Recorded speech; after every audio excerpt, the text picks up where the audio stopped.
The late afternoon sun cast long shadows through the floor-to-ceiling windows of the Kingsley mansion in Boston's prestigious Beacon Hill neighborhood. Ottavio Kingsley stood at his office window, his silhouette stark against the amber light as he gazed out at the manicured gardens below. At 52, he cut an impressive figure, tall, distinguished, with silver threading through his dark hair in a way that only enhanced his natural authority. His life was the embodiment of the American dream, a self-made success story that began with his immigrant parents and culminated in his position as CEO of Kingsley Innovations, one of Boston's fastest-growing technology firms. But it wasn't just his business acumen that made him the talk of high society. His marriage to Yvonne Ashworth, considered the crown jewel of Boston's social scene, had created what many viewed as the perfect power couple. Speaking of Yvonne, he could hear the subtle click of her heels on the marble floors, moving through their mansion with the precise grace that had become her trademark. She appeared in his office doorway, a vision in a tailored cream suit that probably cost more than what most people made in a month. "Darling," she called out, her voice carrying that musical quality that had first captured his attention 7 years ago. "The Carmichael Foundation dinner is in 2 hours. Are you ready?" Ottavio turned, taking in his wife's flawless appearance. At 45, Yvonne possessed the kind of beauty that seemed to defy time, all elegant lines and refined features, her blonde hair styled in perfect waves that framed her face. She had mastered the art of looking effortlessly sophisticated, though he knew better than anyone that nothing about Yvonne was truly effortless. "Almost," he replied, adjusting his cufflinks, a birthday gift from her, naturally. "Just reviewing some quarterly reports." Yvonne glided into the room, her perfume creating an invisible trail behind her. "You work too hard, my love. The company practically runs itself these days." She placed a manicured hand on his shoulder, her touch light but somehow still managing to direct him away from his desk. As if on cue, there was a gentle knock at the door.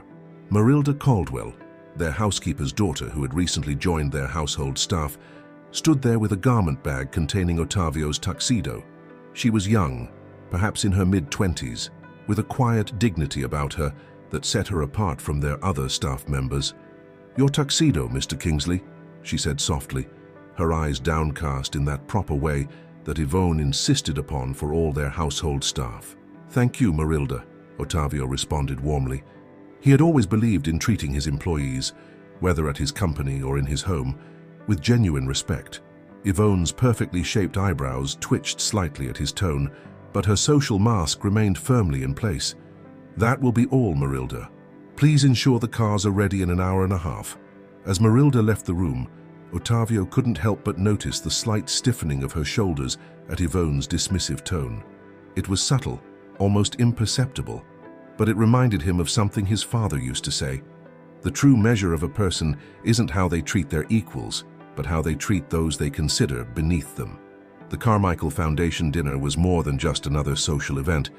It represented everything the Kingsleys had built together: success, influence, and most importantly, respectability.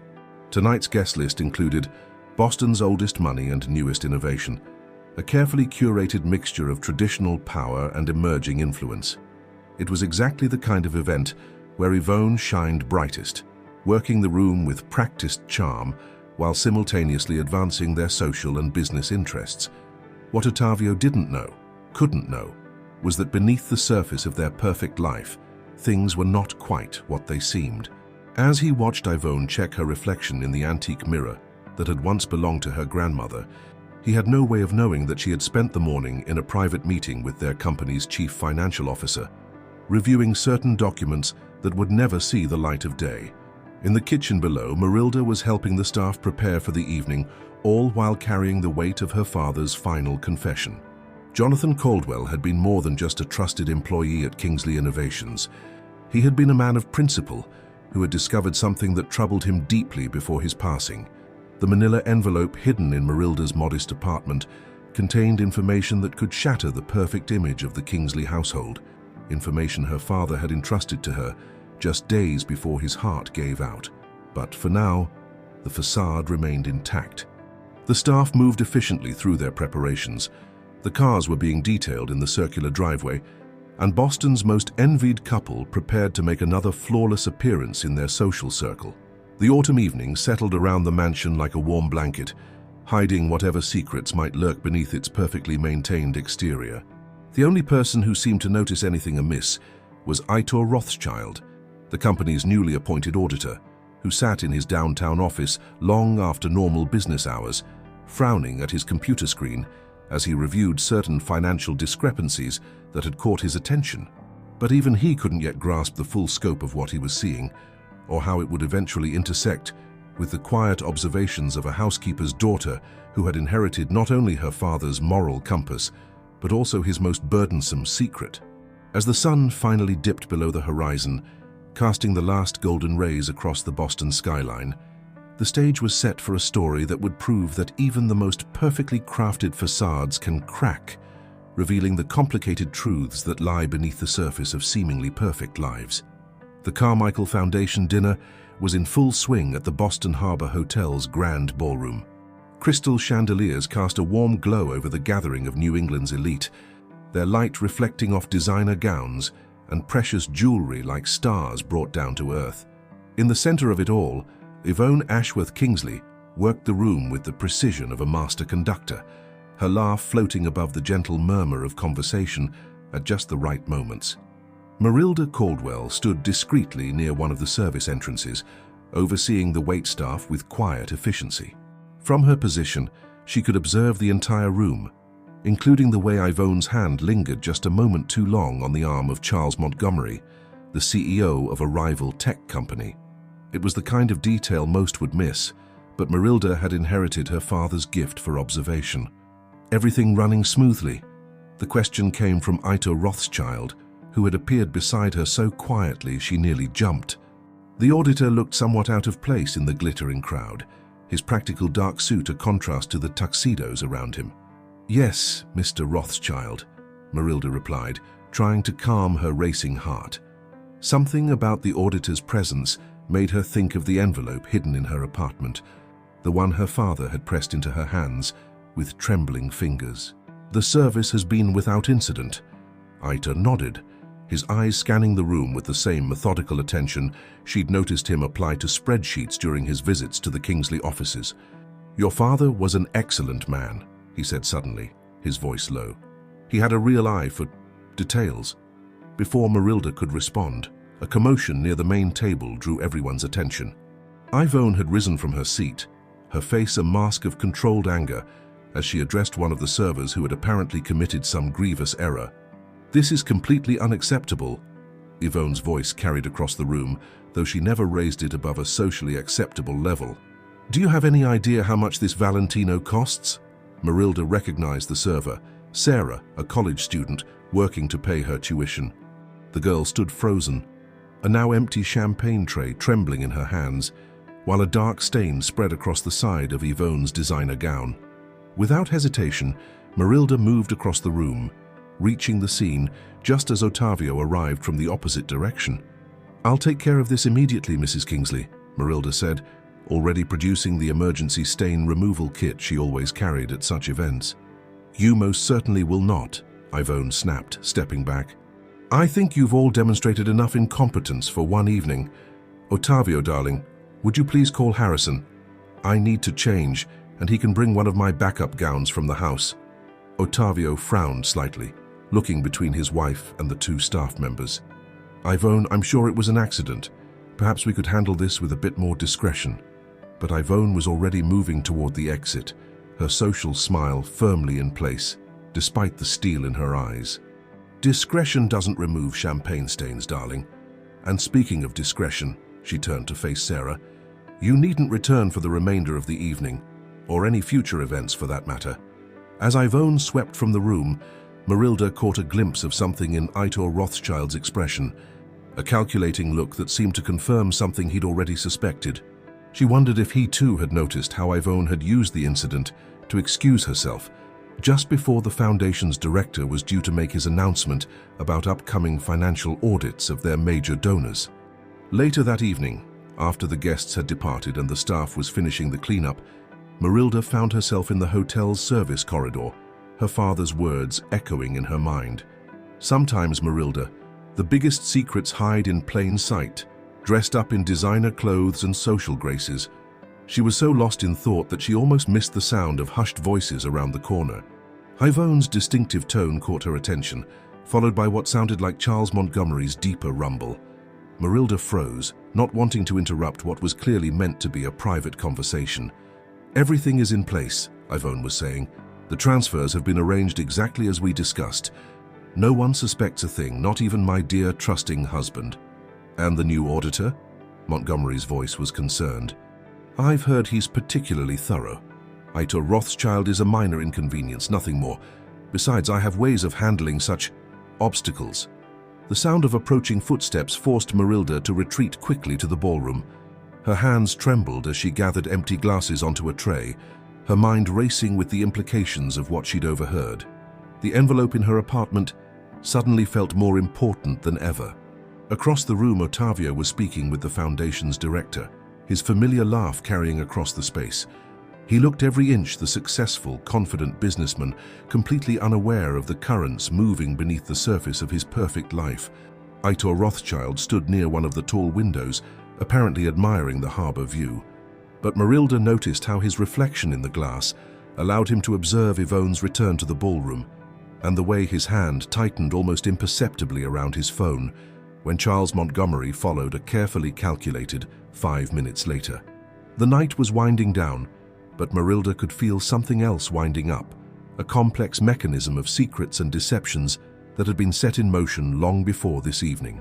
As she watched the Kingsleys prepare to depart, Yvonne now resplendent in a different designer gown, she couldn't help but think of another thing her father used to say: "The truth, like cream, always rises to the top.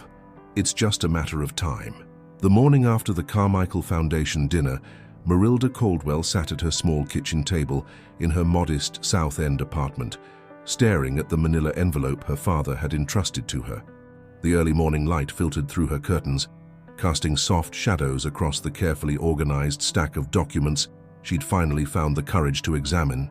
Her hands trembled as she spread out the papers, each one meticulously annotated in her father's precise handwriting. Jonathan Caldwell had always been methodical, recording everything with careful attention to detail. But what she saw now made her understand why he'd been so troubled in his final days. Financial statements, board meeting minutes, and internal memos painted a picture that turned her stomach. Yvonne Ashworth Kingsley's elegant signature graced document after document, each one revealing another layer of carefully constructed deception. The company's charitable foundation, which Yvonne managed, seemed to be at the center of it all. A knock at her door made her jump. Hastily gathering the documents, she slipped them back into the envelope and tucked it into her hidden drawer. When she opened the door, she found Ita Rothschild standing there, looking somewhat uncomfortable in the modest hallway of her apartment building. "Miss Caldwell," he said, his voice low, "I apologize for the early hour, but I believed it prudent to speak with you privately." Marilda hesitated for a moment before stepping aside to let him in. "How did you find my address, Mr. Rothschild?" "I have access to the employee records," he replied, remaining standing even after she gestured to a chair. "But that's not important right now. What's important is what your father knew." The mention of her father made Marilda's heart skip a beat. "I'm not sure what you mean." Aitor's expression softened slightly. "Your father came to see me 2 days before his heart attack. He was concerned about certain irregularities he'd discovered. He mentioned leaving evidence with you." Across town in the Kingsley mansion, Yvonne was already awake and impeccably dressed, sitting in her private study. The room, with its hand-painted silk wallpaper and antique French furniture, was her sanctuary. She held her phone to her ear, speaking in hushed tones despite being alone. "Charles, darling, you're being paranoid," she said, her free hand absently toying with a strand of pearls.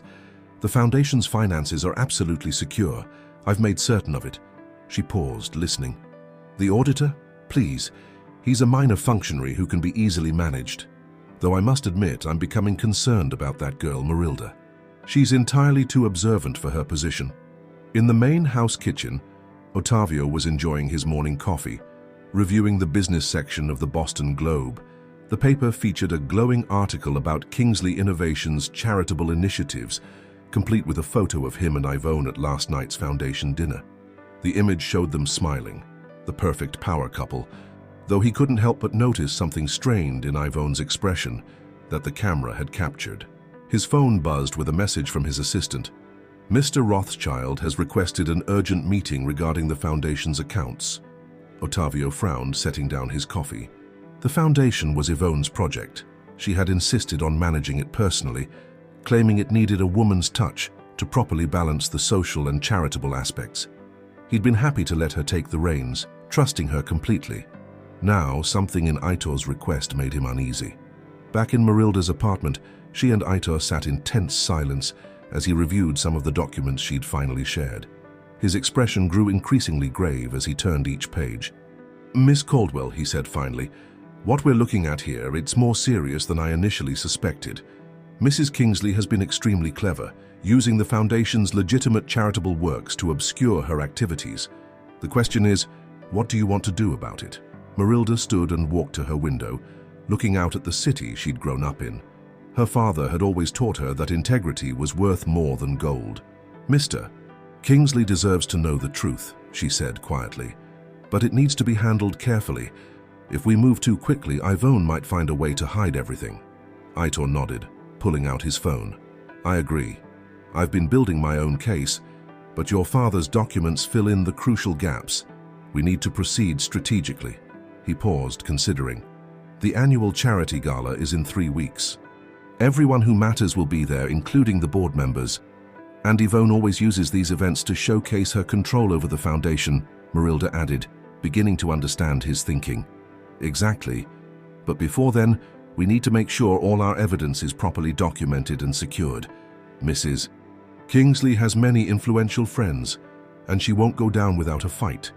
As they discussed their next steps, neither noticed the sleek black car that pulled up outside Marilda's building, nor the elegant figure that stepped out briefly to survey the neighborhood before making a phone call. In her study, Ivone's phone buzzed with a message. Her perfectly manicured fingers tightened around the device as she read it, her composed expression cracking slightly. "So," she murmured to herself, "little Marilda thinks she can play in the big leagues. How ambitious of her." The following week brought unusually warm weather to Boston, but inside the Kingsley mansion, a subtle chill had settled between its occupants. Ottavio found himself watching his wife with new eyes, noting small details he'd previously overlooked, the way she excused herself whenever certain phone calls came in, her late-night visits to her study, the slight edge in her voice when discussing the Foundation's upcoming audit. Ivone, meanwhile, had intensified her social schedule, hosting multiple luncheons and charity committee meetings. On the surface, it appeared to be business as usual for Boston's premier socialite, but there was a calculated purpose behind each gathering. She was shoring up her support base, reinforcing old alliances, and subtly reminding people of the favors they owed her. One afternoon, as Marilda was organizing the library, a task that conveniently positioned her near Ivone's study, she overheard a heated conversation between the Kingsleys. "Darling, I simply don't understand why you're suddenly so interested in the Foundation's operations," Ivone was saying, her voice carrying that particular tone of practiced patience she used when she was most frustrated. "You've never questioned my management before." "It's not about questioning you, Ivone," Ottavio replied, sounding weary, "but Aitor has raised some valid points about transparency and accountability. The board is requesting a more detailed financial review." "The board?" Ivone's laugh was brittle. "Half of them wouldn't know a balance sheet from a breakfast menu. They're happy to attach their names to our charitable works and enjoy the social benefits. Since when do you listen to an overambitious auditor over your own wife?" Their voices moved away, but Marilda had heard enough. She pulled out her phone and sent a quick text to Aitor. "Things are moving faster than we anticipated. She knows something's coming." Across town, in his downtown office, Aitor received Marilda's message just as he finished compiling another folder of evidence. His investigation had expanded beyond Jonathan Caldwell's initial discoveries, revealing a pattern that stretched back years. But he knew they had to be careful. Ivone's influence ran deep in Boston's social and business circles. The next day brought an unexpected development. Marilda arrived at work to find the mansion in a state of controlled chaos. Additional staff had been brought in, and elaborate flower arrangements were being delivered by the dozen. Mrs. Kingsley has decided to move the annual charity gala up, the head housekeeper informed her, looking harried. It's now next week instead of 3 weeks from now. She says it's to take advantage of the good weather, but... She trailed off, shaking her head. Marilda felt her heart rate increase. This had to be a strategic move on Yvonne's part. She found a quiet moment to call Aitor. She's trying to get ahead of us, he said when she told him about the changed date. She'll use the gala to consolidate her position and possibly announce something that will make it harder for us to reveal the truth. What do we do? Marilda asked, watching as another delivery truck pulled up to the mansion. We move up our timeline too, but we need to be smart about this. Yvonne's not just protecting herself, she's protecting a whole network of relationships and arrangements. Some very powerful people could be implicated. That evening, as Marilda was leaving for the day, she encountered Ottavio in the mansion's library. He was standing at the window, looking out at the garden, but clearly lost in thought. "Mr. Kingsley," she said softly, not wanting to startle him, "is everything all right?" He turned, and Marilda was struck by how tired he looked. "Marilda, your father worked for me for many years. He was a man of integrity, wasn't he?" The question caught her off guard. "Yes, sir. It was one of the most important things to him." Ottavio nodded slowly. "He tried to tell me something, just before we lost him. I was too busy to really listen. I've been wondering lately if that was a mistake." Marilda felt the weight of her father's documents like a physical presence. "Sir, if you ever want to know what he was trying to tell you..." "Mrs. Kingsley requests your presence in her study, Miss Caldwell," a maid interrupted, appearing suddenly in the doorway. The atmosphere in Yvonne's study was oppressive despite the elegant decor. She sat behind her desk like a queen holding court, her posture perfect, her expression unreadable. "Marilda, dear," she began, her voice honey-sweet, but her eyes sharp as glass. "You've been with us for some time now, following in your father's footsteps. Loyalty is so important in a household like ours. Don't you agree?" "Yes, Mrs. Kingsley. I'm so glad you understand that," Yvonne continued, standing and moving around her desk. "Which is why I'm surprised to hear you've been spending time with our new auditor, in your private residence no less. It doesn't paint a very professional picture." The threat was clear beneath the polite words. But something in Marilda, perhaps her father's spirit, straightened her spine. "I believe in professional integrity, Mrs. Kingsley, just like my father did." Yvonne's smile didn't waver, but her eyes turned to ice. Integrity. Such a noble word. But you know, dear, integrity won't pay your rent or advance your career. Think carefully about whose side you want to be on. As Marilda left the study, she saw Ottavio watching from the library doorway. Their eyes met briefly, and in that moment she knew what she had to do. The gala wasn't just about Yvonne anymore. It was about honoring her father's memory and standing up for the truth he'd tried to protect.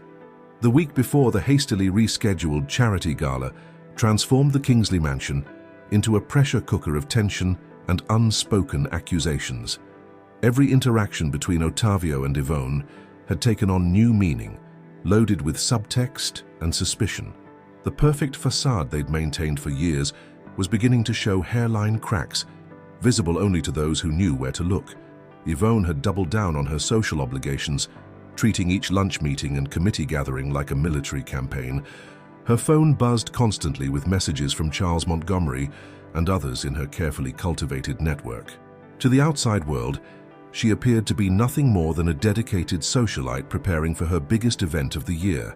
But Marilda noticed how Yvonne's carefully manicured fingers would sometimes drum anxiously on her desk when she thought no one was watching, how her perfect smile would slip for just a moment when she received certain messages. The pressure was getting to her, though she'd rather pass away than show it publicly. One morning, Marilda arrived early to find Ottavio in his study, surrounded by stacks of financial documents.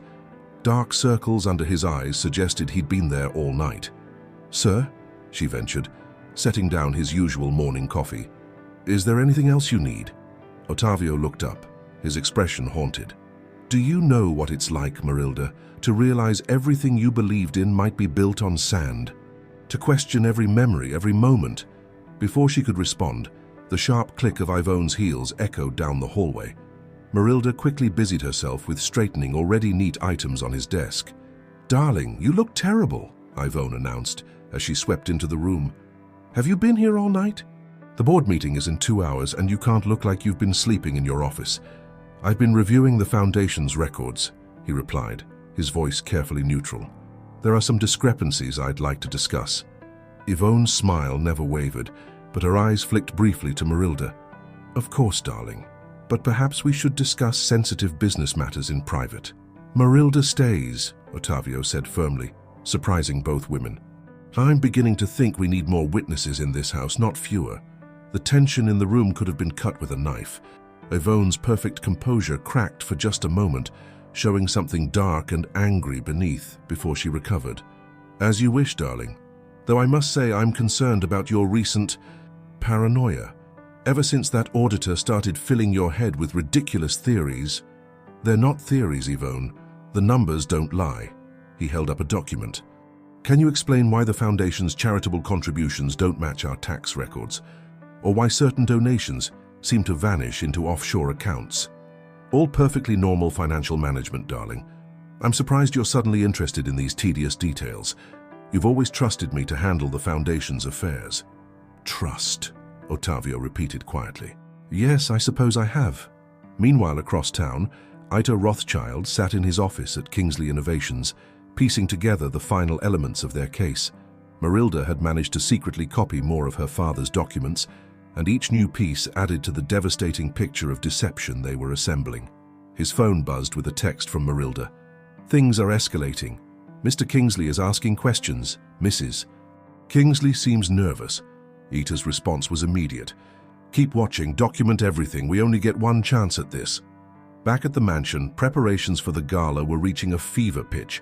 Florists, caterers, and decorators swarmed through the house, transforming it into a showcase of wealth and taste. Yvonne supervised every detail personally, as if perfecting the event could somehow ward off the gathering storm. That afternoon, Marilda overheard another tense conversation between the Kingsleys, this time in the conservatory. "The Foundation's board is asking questions, Yvonne. Serious ones. They've noticed discrepancies in the books." "The board is made up of social climbers and dilettantes," Yvonne dismissed. "They wouldn't know a financial discrepancy if it danced naked in front of them." "Charles Montgomery called me today," Ottavio continued quietly. "He seemed nervous. Started talking about early retirement and moving to the Cayman Islands. Want to tell me what that's about?" For the first time, Marilda saw real fear flash across Yvonne's perfect features, but it was gone so quickly she might have imagined it. "Charles has always been high-strung," Yvonne replied smoothly. "Now, if you'll excuse me, I need to check on the gala preparations. We're expecting over 300 guests and everything must be perfect."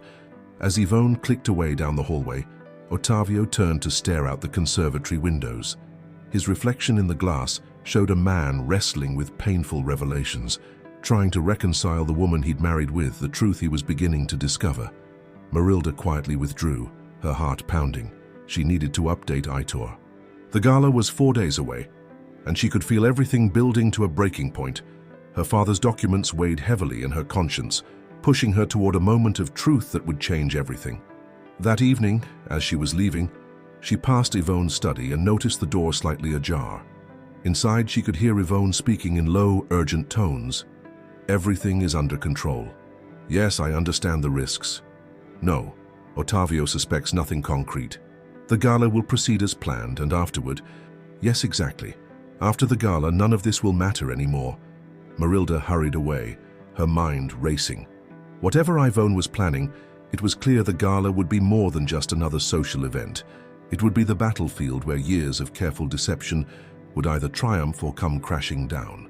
3 days before the gala, Boston's elite gathered at the Kingsley mansion for the traditional pre-gala tea, a more intimate affair that Yvonne had instituted years ago. It was technically a planning meeting for the Foundation's committee members, but everyone knew it was really about establishing the social hierarchy for the main event. Marilda moved through the gathering like a shadow, refilling teacups and replacing tiny sandwiches, while carefully observing the dynamics at play. Yvonne held court in the main salon, every gesture and word calculated for maximum effect. "The Foundation's work this year has been nothing short of miraculous," she was saying to a group of admirers. "Our new initiatives have touched so many lives. The gala will be a celebration of everything we've achieved together. From her position by the service door, Marilda could see how Yvonne's words affected different members of her audience. Most nodded along adoringly, but a few, particularly those who served on the foundation's board, shifted uncomfortably in their seats. "I heard the audit committee has some concerns," one board member ventured carefully. "Perhaps we should discuss—" "Margaret, darling," Yvonne interrupted smoothly, "how is your daughter enjoying her new position at First Boston Trust? Such a prestigious role for someone so young. It would be a shame if anything were to complicate her career path."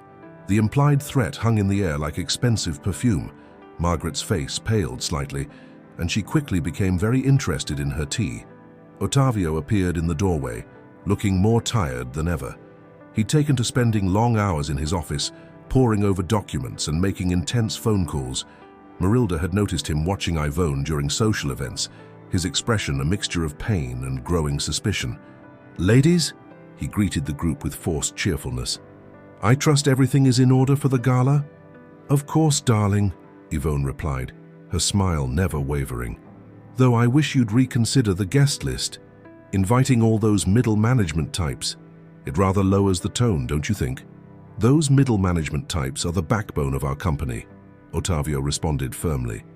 "And the foundation is supposed to be about helping people, not just impressing them." A subtle tension filled the room. Several guests suddenly remembered urgent appointments elsewhere, making graceful exits until only the core foundation board members remained. Later that afternoon, Marilda was organizing the library when Aitor arrived for what was officially a routine meeting with Ottavio. As he passed her, he quietly slipped her a note. "Everything is ready. Are you sure you want to go through with this?" She gave him a slight nod, thinking of her father's final days and the burden of truth he'd passed to her. There was no turning back now. That evening, as the staff was cleaning up after the tea, Yvonne called Marilda into her study. The room was dim, lit only by a single lamp that cast dramatic shadows across Yvonne's perfect features. "You've been very quiet lately, Marilda," Yvonne observed, her voice deceptively gentle. "Almost watchful, like your father was toward the end." Marilda felt a chill run down her spine but kept her expression neutral. "I'm just trying to do my job well, Mrs. Kingsley." Yvonne studied her for a long moment. "You know, I've been thinking about your position here. Perhaps it's time for a change. I hear there are some excellent opportunities in our Seattle office, very far from Boston's. Complications." The threat was clear, but something in Marilda had hardened over the past weeks. "My father believed in loyalty, Mrs. Kingsley, to the truth and to what's right." "Loyalty," Yvonne repeated softly. "Such an old-fashioned concept. In my experience, everyone has their price. It's just a matter of finding it." She opened a drawer and pulled out an envelope. "Consider this a gesture of goodwill, enough to start a new life somewhere." "Quieter." Marilda looked at the envelope but didn't take it. "Is that what you offered my father?" For a fraction of a second, Yvonne's mask slipped, showing something ugly underneath. But she recovered quickly, returning the envelope to her drawer. "I see. Well, remember this moment, dear. When everything is over, remember that I offered you a choice." As Marilda left the study, she passed Ottavio in the hallway. He looked like a man carrying the weight of the world on his shoulders. "Sir," she said quietly, "sometimes the hardest truth is better than the most comfortable lie." He looked at her sharply, seeming to really see her for the first time. "Your father said something similar to me once. I should have listened then." The next 2 days passed in a blur of preparations. The mansion was transformed into a glittering showcase, every surface polished to perfection, every flower arranged just so. But beneath the beautiful surface, tensions were building to a breaking point.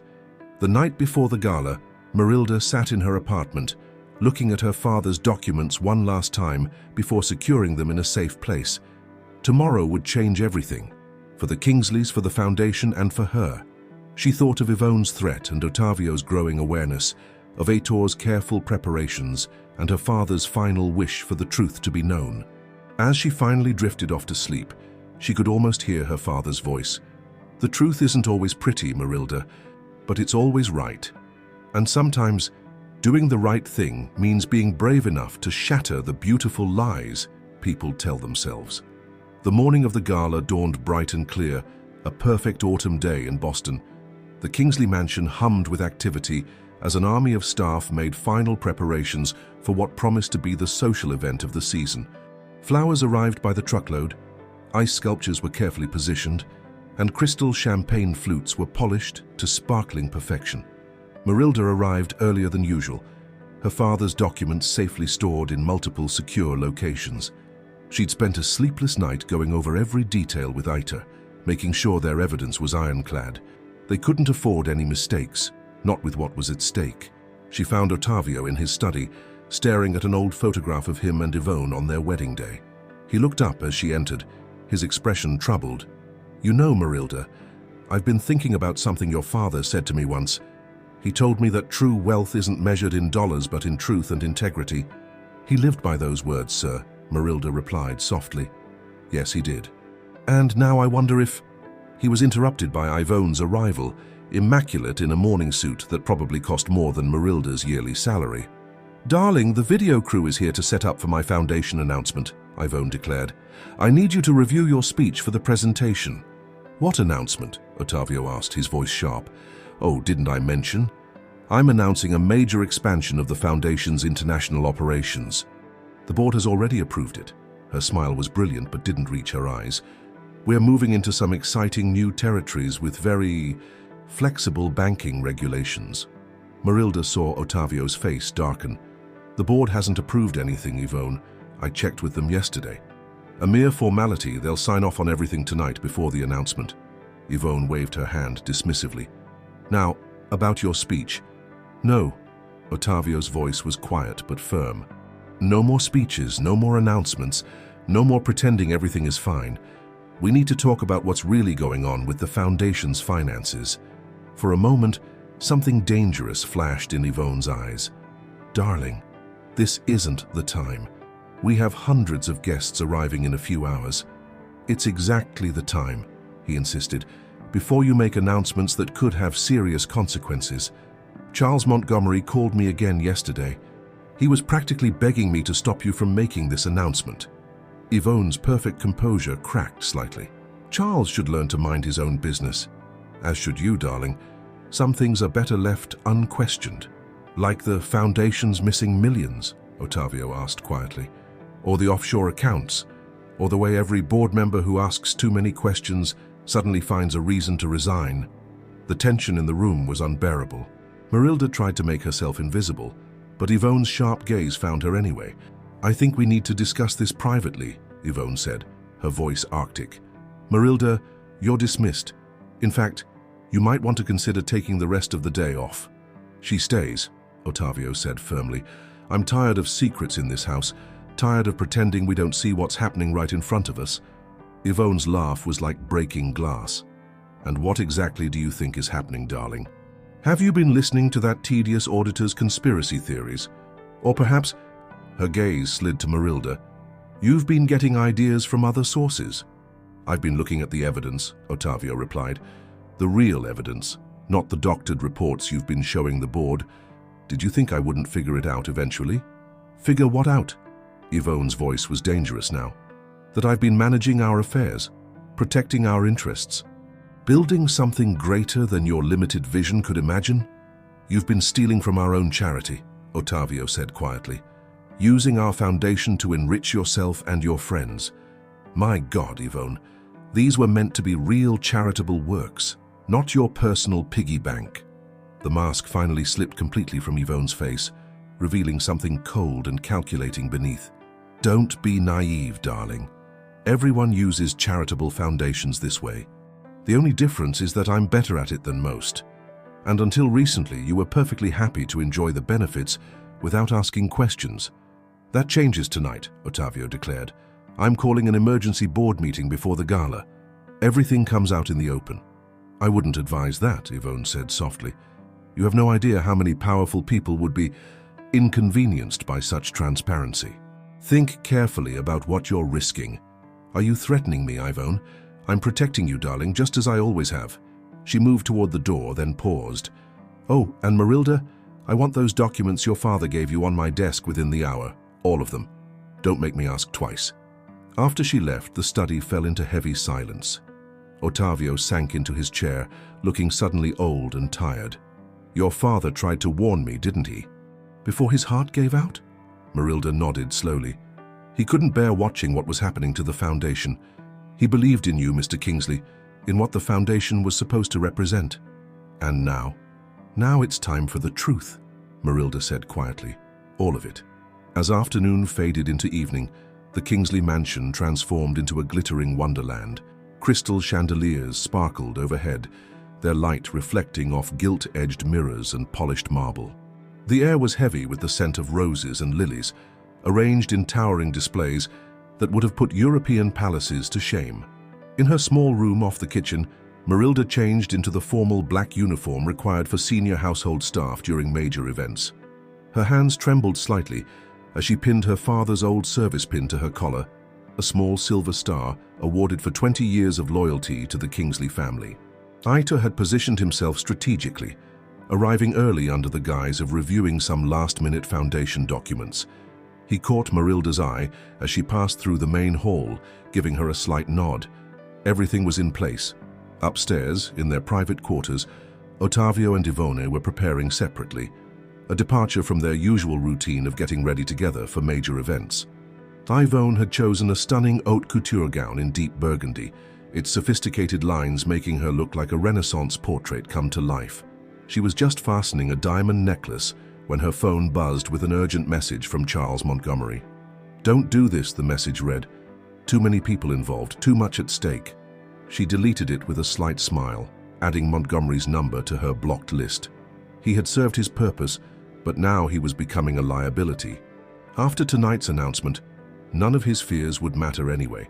In his dressing room, Ottavio stood before the mirror, adjusting his bow tie with unsteady hands. The weight of what he had learned, of what he had to do, pressed down on him like a physical force. The Foundation had been his father's dream, a way to give back to the community that had welcomed their immigrant family. The thought of how it had been corrupted made him feel physically ill. A soft knock at his door revealed Marilda, carrying a small package. "Mr. Kingsley, Mr. Rothschild asked me to deliver this to you privately." Inside the package, Ottavio found a comprehensive dossier of evidence. Bank statements, transfer records, board meeting minutes, and most damning of all, a series of emails between Ivone and various co-conspirators outlining their scheme in detail. "Your father put his life into gathering this evidence," Ottavio said quietly, looking at Marilda. Did he know what it might cost him?" "He knew what it would cost him not to act," Marilda replied. "He believed some things were worth any price." The first guests began arriving at 7, creating a steady stream of Boston's elite flowing into the mansion. Women in designer gowns and men in impeccable tuxedos filled the grand rooms, their jewelry catching the light like stars brought down to earth. Ivone worked the crowd masterfully, every gesture and word calculated for maximum effect. But those who knew her well might have noticed something slightly brittle in her perfect smile, a tension in her shoulders that hadn't been there before. "Everything is prepared for your announcement, Mrs. Kingsley," her assistant informed her. "The media is in place, and the video crew is ready whenever you want to begin." "Perfect," Ivone purred, though her eyes never stopped scanning the room. She noted Ita's position near the Foundation's board members, saw how he occasionally whispered something that made them frown and shake their heads. More troubling was the sight of Ottavio deep in conversation with Judge Harrison, the Foundation's most respected board member. Marilda moved through the crowd like a shadow, observing everything while remaining almost invisible to the guests. She saw Charles Montgomery arrive, looking pale and nervous, barely touching his champagne. She noticed how Ivone's social circle had subtly divided, with some maintaining a careful distance from their usual leader. As the evening progressed, the atmosphere grew increasingly charged, like the air before a storm. Guests who were sensitive to social undercurrents began to notice that something was off. Conversations became more hushed, glances more significant. At precisely 9 o'clock, Ivone prepared to take the stage for her announcement. She looked absolutely regal, every inch the sophisticated philanthropist about to launch an exciting new chapter in the Foundation's history. But as she reached for the microphone, Ottavio stepped forward instead. "Ladies and gentlemen, he began, his voice steady despite his inner turmoil. "Before my wife makes her announcement, there's something the board and I need to address." Yvonne's perfect smile froze on her face as she saw Aitor moving to distribute documents to the board members. Marilda stood near the service entrance, her father's pin catching the light like a small, bright star of truth about to shine into very dark places. The moment hung suspended, like a crystal champagne flute falling toward marble floors, beautiful, fragile, and seconds away from shattering completely. The grand ballroom of the Kingsley mansion fell into a hushed silence as Ottavio took the stage. 300 of Boston's elite watched, crystal champagne flutes frozen halfway to their lips as the evening's carefully orchestrated facade began to crack. "For years," Ottavio continued, his voice growing stronger, "the Kingsley Foundation has claimed to serve our community. Tonight we need to discuss how that trust has been betrayed." Yvonne moved with the liquid grace of a jungle cat, reaching for the microphone. "Darling, you're obviously overwrought. Perhaps we should—" "Mrs. Kingsley," Aitor's voice cut through the tension as he stepped forward. "I believe the board would appreciate seeing these documents before any announcements are made." He began distributing folders to the board members seated in the front row. The sound of rustling paper filled the ballroom as Boston's most influential citizens learned just how thoroughly they'd been deceived. Marilda watched as Judge Harrison's face turned from confusion to shock to anger. Charles Montgomery seemed to shrink in his seat, loosening his bow tie as if it were strangling him. "This is absurd," Yvonne declared, her voice carrying that perfect note of aristocratic disdain.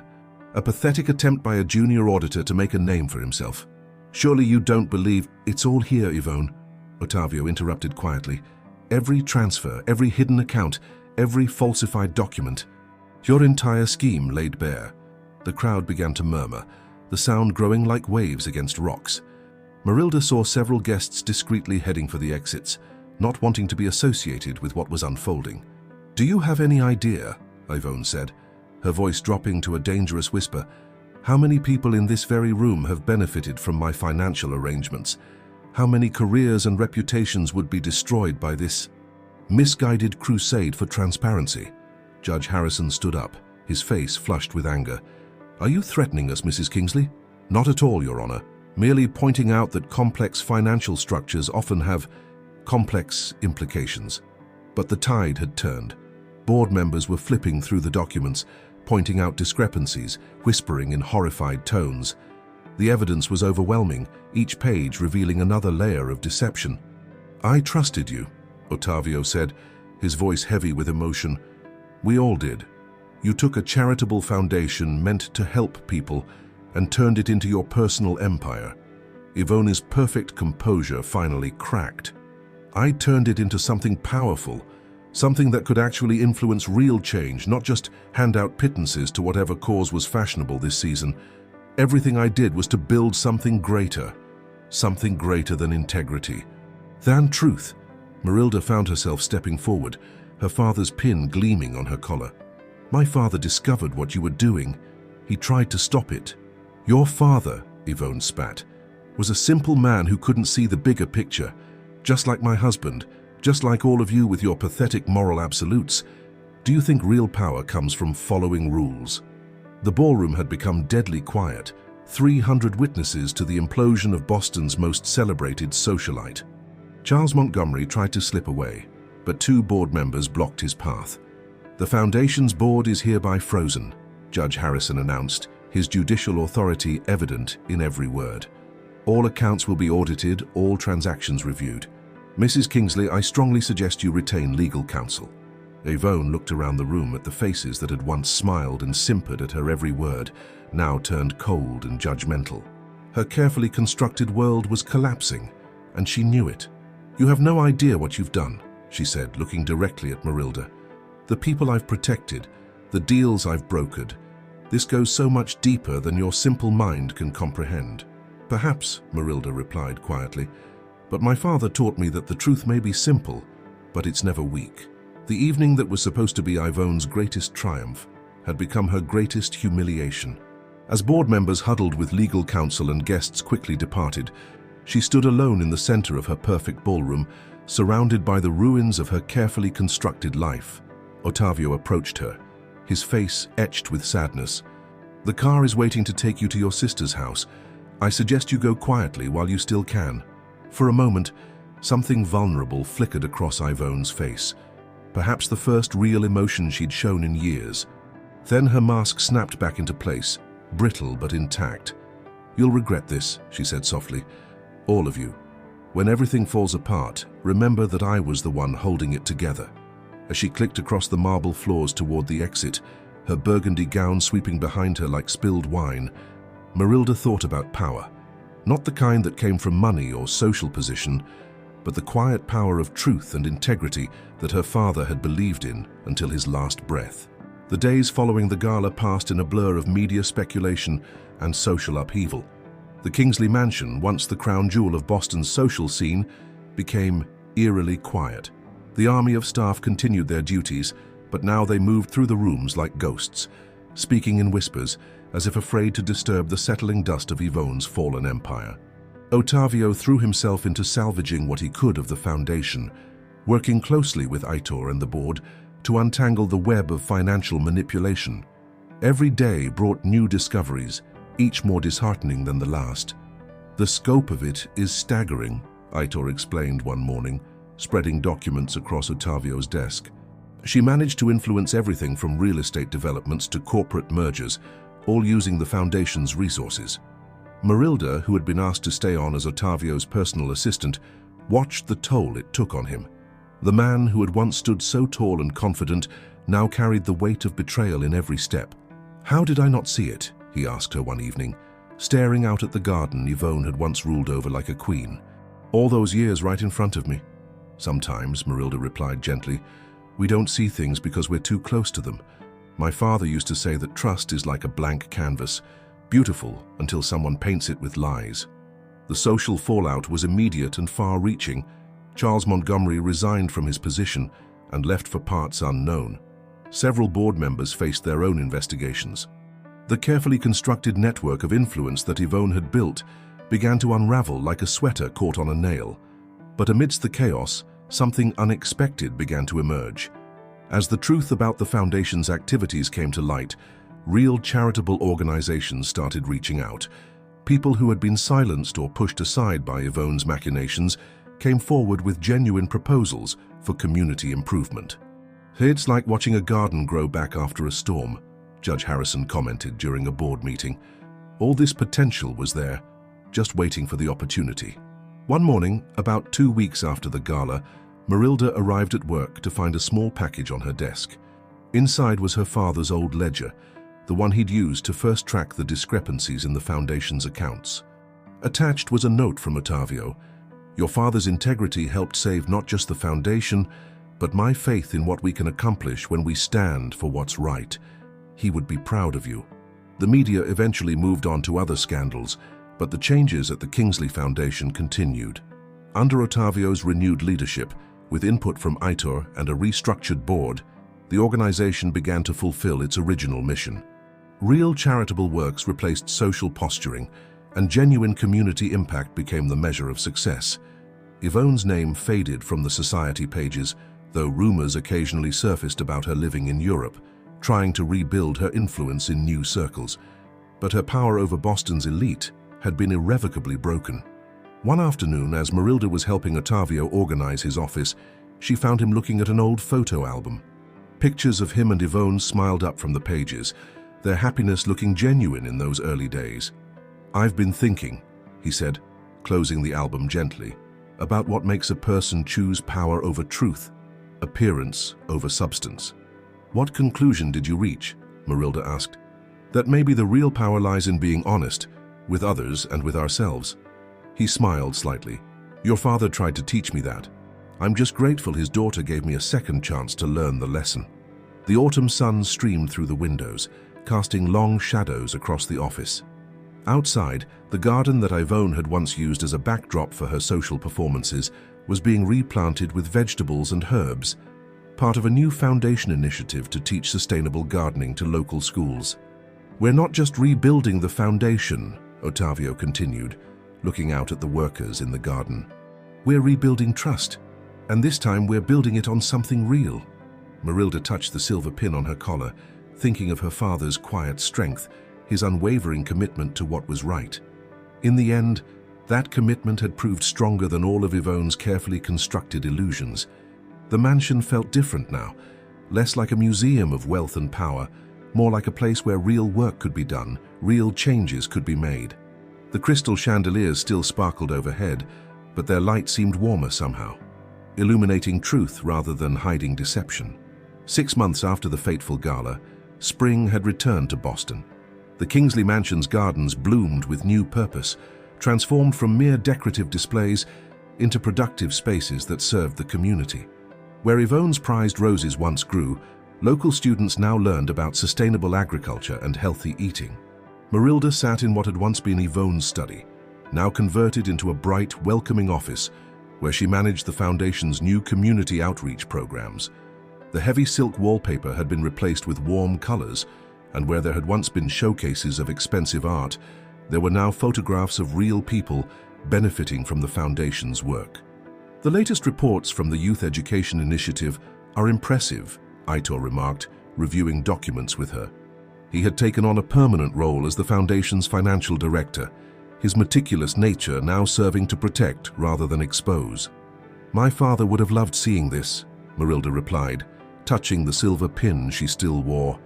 "Real change, real impact." Their conversation was interrupted by Ottavio's arrival.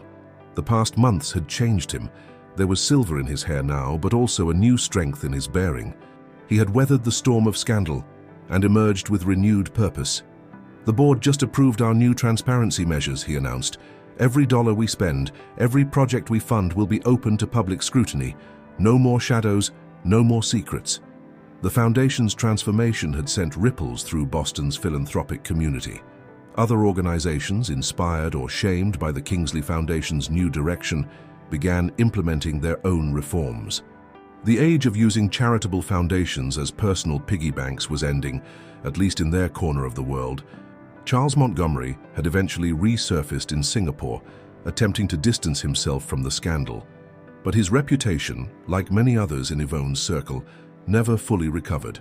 The power networks she had so carefully cultivated had crumbled like sandcastles at high tide. One afternoon, as Marilda was leaving work, she found Ottavio in the garden watching a group of high school students learning about companion planting.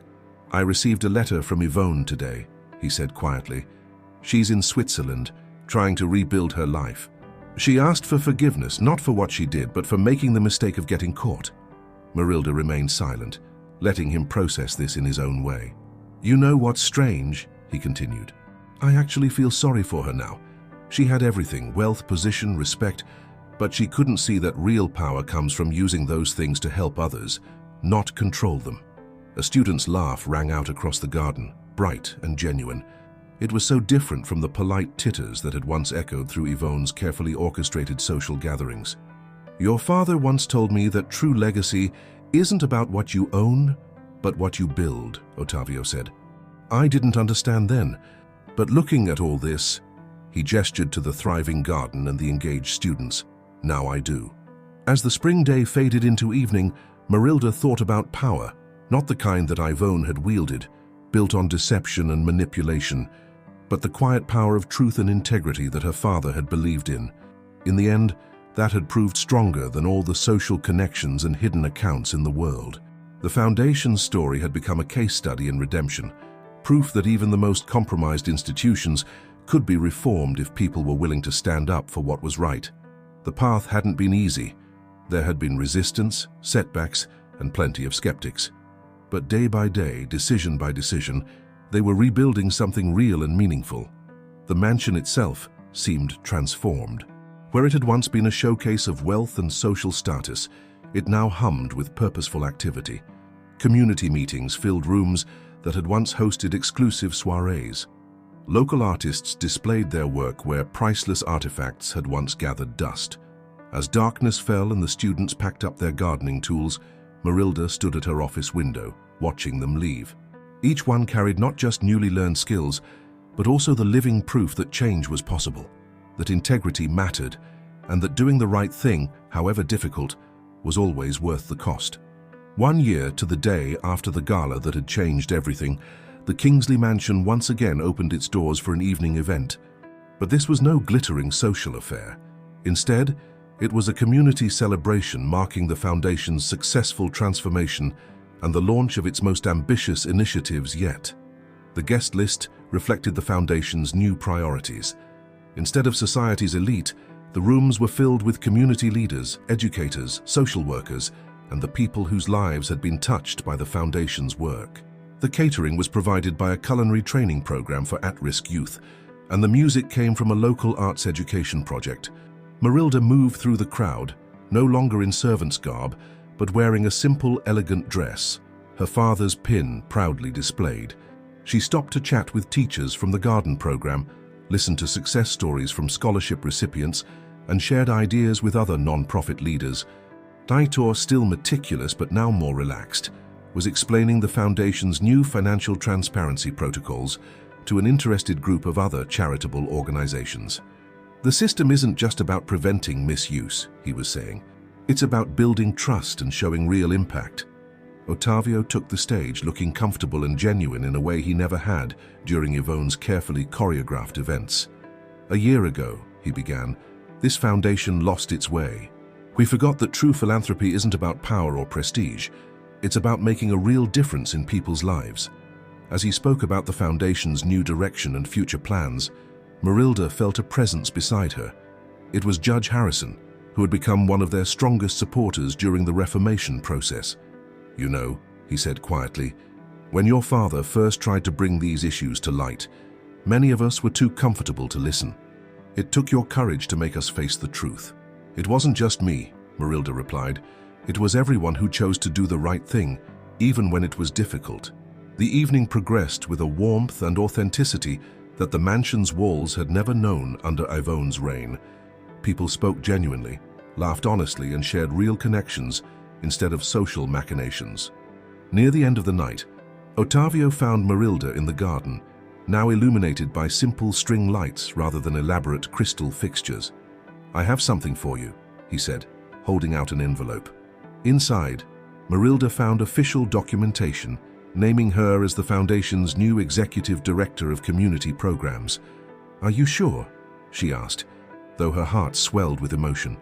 "Your father saw what this foundation could be," Ottavio replied. "You helped make that vision real. There's no one better to help lead us forward."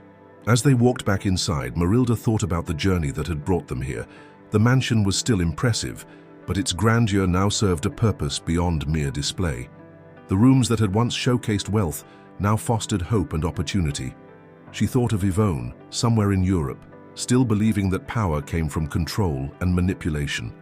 How hollow that victory must feel compared to the real change happening here. The last guests departed, leaving behind not the artificial perfection of Yvonne's events, but the comfortable disorder of genuine celebration. As Marilda prepared to leave, she paused in what had once been Yvonne's study, now her new office. A framed photograph on the wall caught her eye. It showed her father in his younger days, standing proudly in front of the mansion. His integrity had set everything in motion, though he hadn't lived to see the results. But his legacy lived on in every life touched by the foundation's new mission, in every truth uncovered, in every positive change made possible by choosing right over easy. Ottavio appeared in the doorway. "Ready to lock up?" "Almost," Marilda replied, touching her father's pin one last time. Just thinking about how sometimes the end of one story is really the beginning of a better one. As they walked out together, the mansion settled into the night, no longer a fortress of secrets, but a beacon of hope. The gardens rustled in the spring breeze, promising new growth, new possibilities, new chances to prove that integrity, though sometimes costly, was always the richest reward of all. In the end, it wasn't just the foundation that had been transformed, it was all of them. They had learned that real power didn't come from controlling others, but from empowering them. That true wealth wasn't measured in dollar signs, but in lives changed and trust earned. That the greatest legacy anyone could leave wasn't in what they possessed, but in what they gave back. And somewhere Marilda knew her father was smiling.